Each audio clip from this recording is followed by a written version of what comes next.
ॐ नमः शिवाय। ॐ श्री गणेशाय नमः।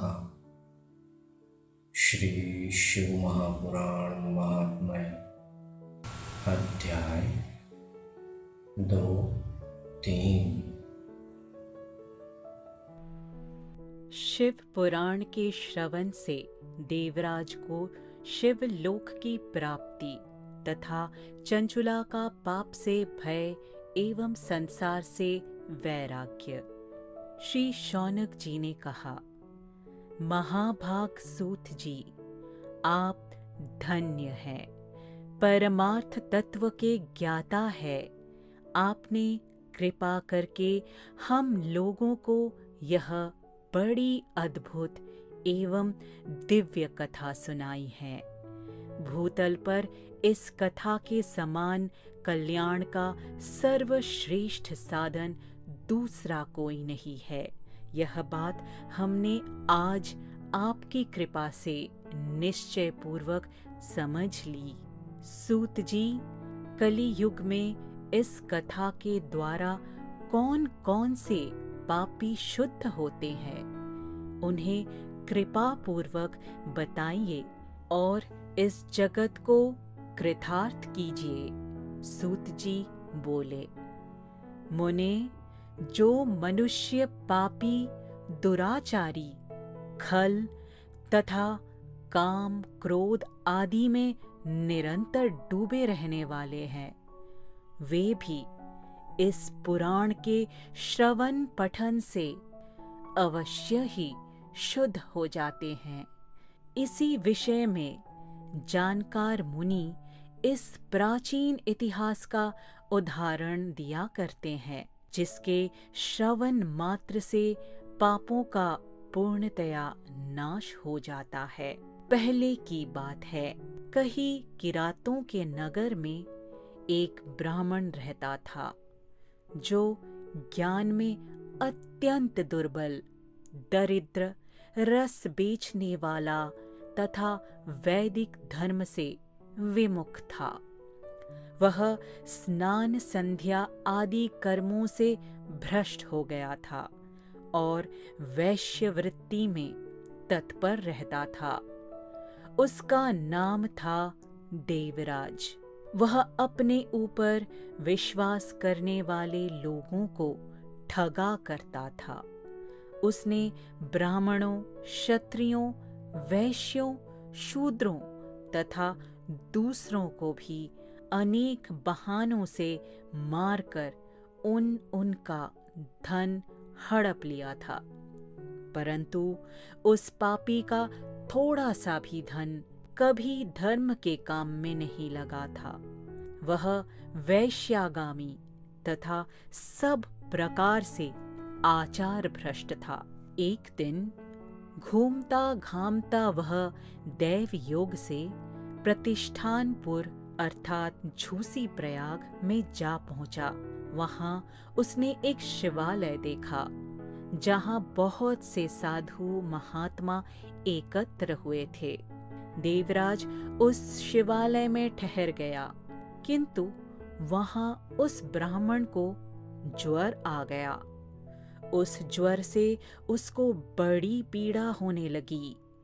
वहां एक ब्राह्मण देवता शिव पुराण की कथा सुना रहे थे। ज्वर में पड़ा हुआ देवराज ब्राह्मण के मुखारविंद से निकली हुई उस शिव कथा को निरंतर सुनता रहा। 1 मास के बाद वह ज्वर से अत्यंत पीड़ित होकर चल बसा।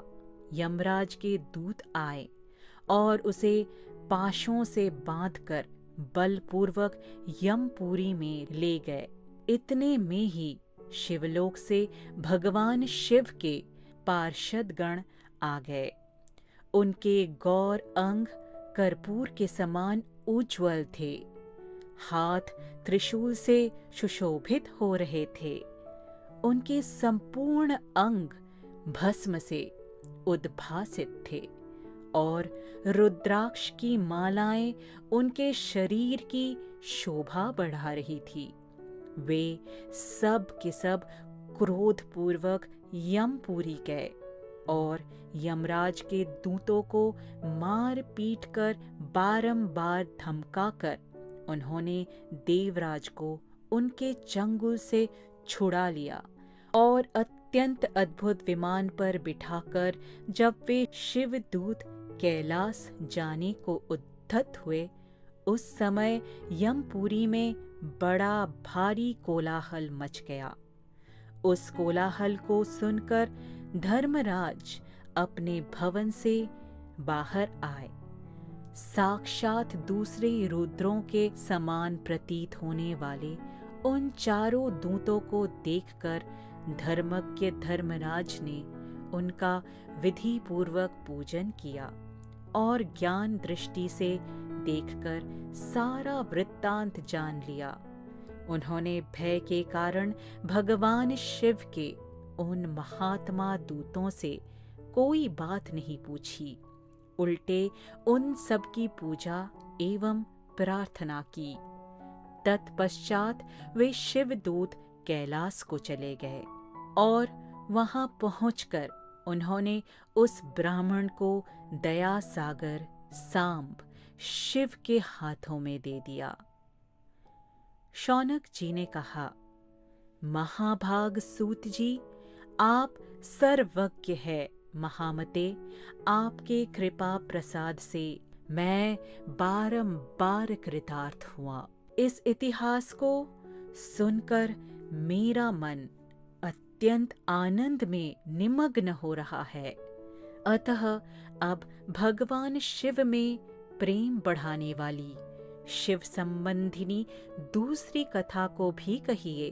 श्री सूत जी बोले, शौनक सुनो, मैं तुम्हारे सामने गोपनीय कथा वस्तु का भी वर्णन करूंगा, क्योंकि तुम शिव भक्तों में अग्रगण्य तथा वेद वेदताओं में श्रेष्ठ हो।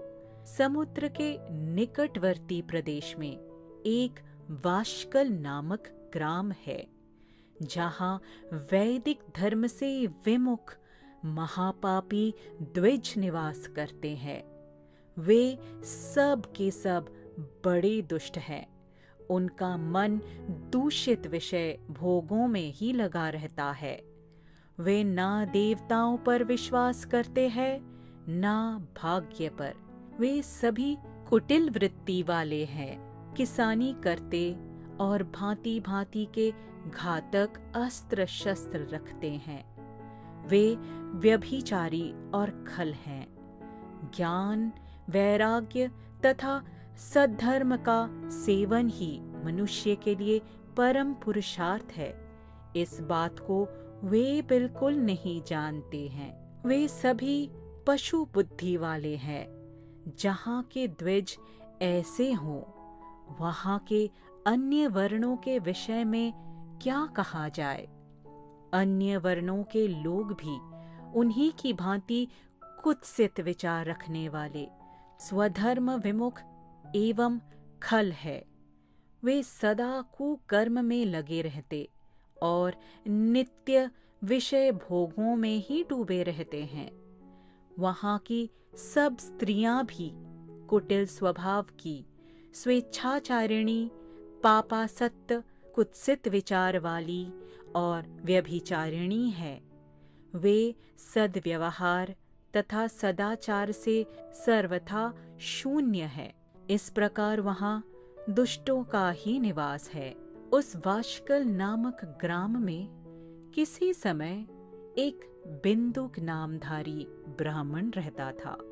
वह बड़ा अधम था, दुरात्मा और महापापी था। यद्यपि उसकी स्त्री बड़ी सुंदरी थी, तो भी वह कुमार्ग पर ही चलता था। उसकी पत्नी का नाम चंचुला था। वह सदा उत्तम धर्म के पालन में लगी रहती थी, तो भी उसे छोड़कर वह दुष्ट ब्राह्मण वैश्यागामी हो गया था। इस तरह कुकर्म में लगे हुए उस बिंदुक के बहुत वर्ष व्यतीत हो गए। उसकी स्त्री चंचुला काम से पीड़ित होने पर भी स्वधर्म नाश के भय से क्लेश सहकर भी दीर्घ काल तक धर्म से भ्रष्ट नहीं हुई, परंतु दुराचारी पति के आचरण से प्रभावित हो आगे चलकर वह स्त्री भी दुराचारिणी हो गई। इस तरह दुराचार में डूबे हुए उन मूढ़ चित्त वाले पति पत्नी का बहुत सा समय व्यर्थ बीत गया। तदंतर शूद्र जातीय वैश्या का पति बना हुआ वह दूषित बुद्धि वाला दुष्ट ब्राह्मण बिंदुक समयानुसार मृत्यु को प्राप्त हो नरक में जा पड़ा। बहुत दिनों तक नरक के दुख भोग कर वह मूढ़ बुद्धि पापी विंध्य पर्वत पर भयंकर पिशाच हुआ। इधर उस दुराचारी पति बिंदुक के मर जाने पर वह मूढ़ हृदया चंचुला बहुत समय तक पुत्रों के साथ अपने घर में ही रही। एक दिन दैवयोग से किसी पुण्य पर्व के आने पर वह स्त्री भाई बंधुओं के साथ गोकर्ण क्षेत्र में गई। तीर्थ यात्रियों के संग से उसने भी उस समय जाकर किसी तीर्थ के जल में स्नान किया। फिर साधारणतया मेला देखने की दृष्टि से बंधुजनों के साथ यत्र तत्र घूमने लगी। घूमती घामती किसी देव मंदिर में गई और वहां उसने एक दैवज्ञ ब्राह्मण के मुख से भगवान शिव की परम पवित्र एवं मंगलकारिणी उत्तम पौराणिक कथा सुनी। कथावाचक ब्राह्मण कह रहे थे कि जो स्त्रियां पर पुरुषों के साथ व्यभिचार करती है वे मरने के बाद जब यमलोक में जाती हैं तब यमराज के दूत उनकी योनि में तपे हुए लोहे का परिध डालते हैं। पौराणिक ब्राह्मण के मुख से यह वैराग्य बढ़ाने वाली कथा सुनकर चंचुला भय से व्याकुल हो वहां कांपने लगी। जब कथा समाप्त हुई और सुनने वाले सब लोग वहां से बाहर चले गए, तब वह भयभीत नारी एकांत में शिव पुराण की कथा बाँचने वाले उन ब्राह्मण देवता से बोली। चंचुला ने कहा, ब्राह्मण, मैं अपने धर्म को नहीं जानती थी, इसलिए मेरे द्वारा बड़ा दुराचार हुआ है। स्वामिन, मेरे ऊपर अनुपम कृपा करके आप मेरा उद्धार कीजिए। आज आपके वैराग्य रस से ओत-प्रोत इस प्रवचन को सुनकर मुझे बड़ा भय लग रहा है। मैं कांप उठी हूँ और मुझे इस संसार से वैराग्य हो गया है। मुझ मूढ़ चित्त वाली पापिनी को धिक्कार है। मैं सर्वथा निंदा के योग्य हूँ, कुत्सित विषयों में फंसी हुई हूँ और अपने धर्म से विमुख हो गई हूँ। हाय, न जाने किस किस घोर कष्टदायक दुर्गति में मुझे पड़ना पड़ेगा और वहाँ कौन बुद्धिमान पुरुष कुमार्ग में मन लगाने वाली मुझ पापिनी का साथ देगा। मृत्यु काल में उन भयंकर यमदूतों को मैं कैसे देखूंगी जब वे बलपूर्वक मेरे गले में फंदे डालकर मुझे बांधेंगे, तब मैं कैसे धीरज धारण कर सकूंगी। नरक में जब मेरे शरीर के टुकड़े टुकड़े किए जाएंगे, उस समय विशेष दुख देने वाली उस महायातना को मैं वहां कैसे सहूंगी।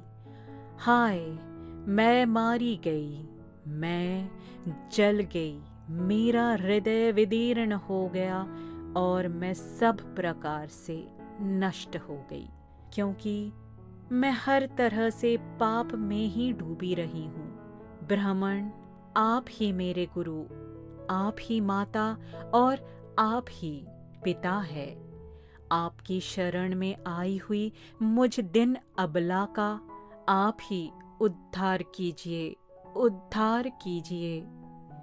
सूत जी कहते हैं, शौनक, इस प्रकार खेद और वैराग्य से युक्त हुई चंचुला ब्राह्मण देवता के दोनों चरणों में गिर पड़ी। तब उन बुद्धिमान ब्राह्मण ने कृपा पूर्वक उसे उठाया और इस प्रकार कहा,